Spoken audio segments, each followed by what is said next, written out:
Because almost all the time, like we filmed in the pyramids, and I spent 100 hours living in the pyramids of Egypt. It was fucking awesome. And you know, for years, everyone's like, they're not gonna let you, you know, live in the pyramids for a couple of days. Like, that's crazy. And I'm like, why not? Like, did you get a no from the, you know, the leader of Egypt? No. Then I'm like, well, technically it's possible, you know. And after years of talking with them and helping them understand that, you know, it's gonna be more of an educational type video, and it's not like I'm not gonna run up the pyramids and take my shirt off and be like a lunatic. It'll be really cool.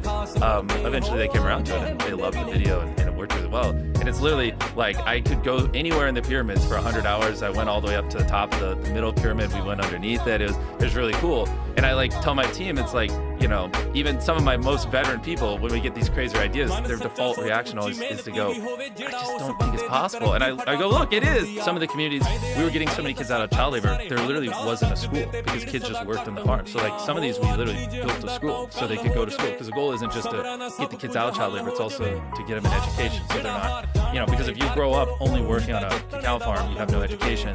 So then you're basically doomed to working on it your whole life, you know, because you don't know anything else, right?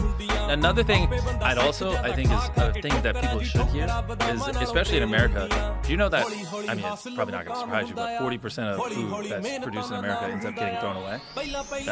Yeah, and so a lot of what we've been doing is working with nonprofits and setting up essentially like, you know, so many stores and restaurants just throw away perfectly good food, or like they'll have things like if something's like within a week of being expired, they just toss it out because whatever, but it's like, it's perfectly edible. There's literally nothing wrong with the food. And instead of like buying food and taking it in the store and distributing it, just taking food that would have been thrown away, but it's perfectly fine and perfectly healthy, and just, you know, figuring out how in a couple of days to just get it to food drives and people need.